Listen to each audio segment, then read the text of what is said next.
When I was about 10 years old, I loved reading a series of books called Choose Your Own Adventure.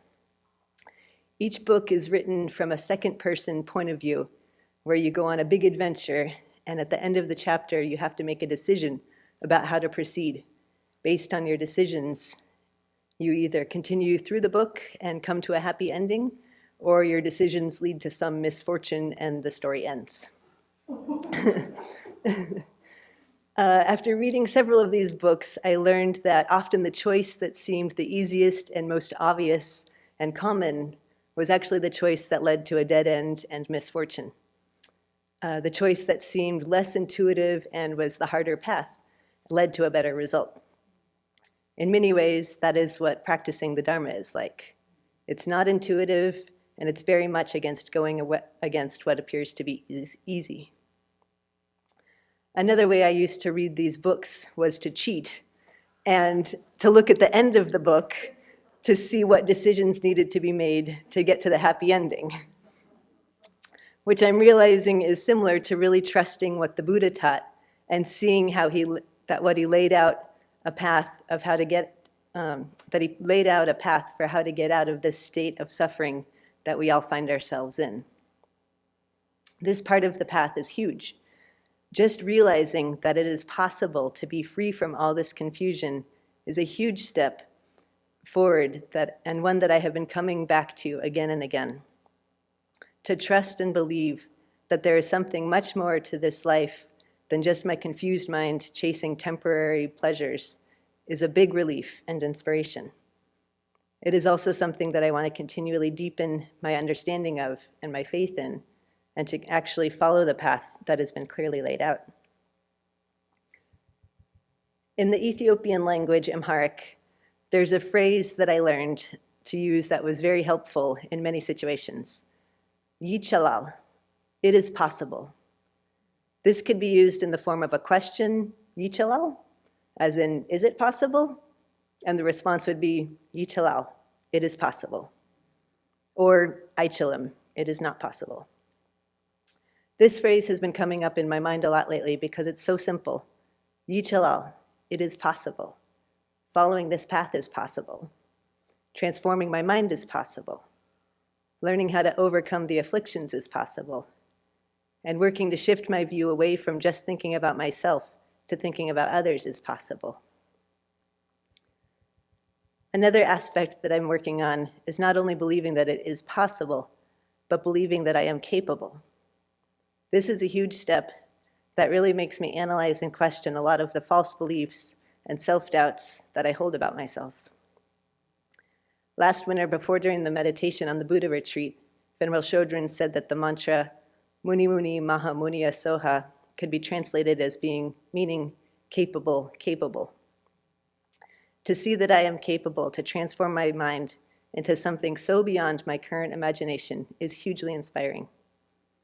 Lama Yeshe has given a slightly different translation on the mantra as meaning control, control, explaining that yes, I am capable of controlling my mind.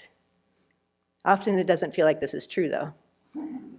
But believing that I'm capable, that it is possible, and that I can do this, and then trying it and seeing small signs of success are what builds trust and confidence in myself and in this path. I keep coming back to reflecting on the theme of learning to trust myself, of learning how to truly discern what is reality beyond my own projections, expectations, and exaggerations, which I am starting to see that I have a lot of layers of. One of the safe participants shared a quote with me from the Dalai Lama that so simply summarizes how to practice the path. I guess he said, see things as they are and respond with wisdom and compassion. So simple. But to really see beyond the projections, expectations, and exaggerations takes a lot of conscious effort and energy.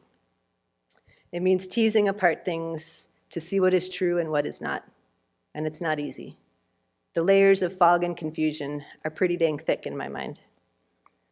But a vital component in doing this is knowing that I can do it. Not only that I can do it, but I get to do it.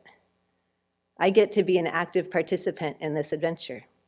I get to choose my own adventure, to choose to interpret my own experience. Seeing that I have a choice in how I choose to see and interpret things is another great inspiration. Seeing the difference between saying I should versus I could or I can is a whole new way of interpreting the world. It really clicked for me the other day when Venerable Chuni said that using the word should is a good red flag for identifying my rules of the universe. When I use the word should, I can see how limited, tight, and narrow my universe has become. Using I could or I can or I choose to is like shedding an iron jacket and getting much more freedom and flexibility. The same goes for the words I have to versus I get to. It's a matter of seeing I really do get to make the choice of how I view and engage in the world. Realizing I have a choice in my perspective can be so liberating. When I step out of my fixed, narrow view and play with seeing all the countless causes and conditions, parts and pieces, labels, categories, projections, and expectations that factor into any situation can be such a freeing shift in how I see things. Yesterday, Venerable Jampa shared another simple yet profound statement from the Dalai Lama. It was something like, if we are having positive thoughts in our mind, that is Dharma. This was a total aha, or more like, duh, it's so obvious moment for me. But that really resonates with what keeps me inspired.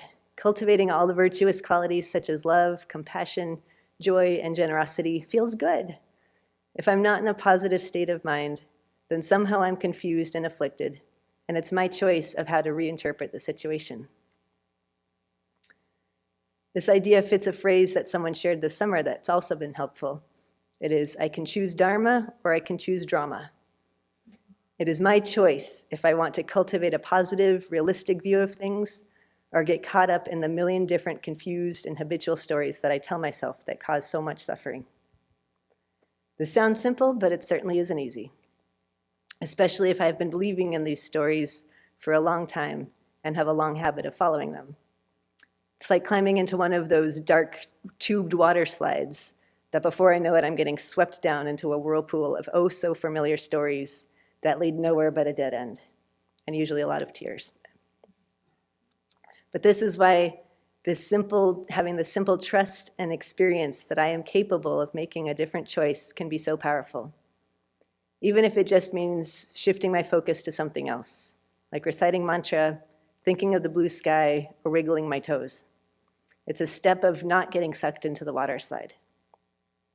If I can stay clear on my choice and my commitment to cultivate love, compassion, and wisdom, it helps me to maintain a higher perspective beyond the habitual storylines, to stay open and to keep moving forward.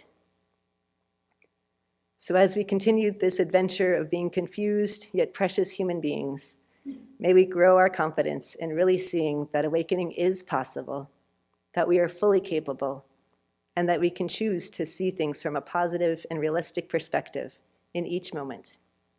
Enjoy your adventure.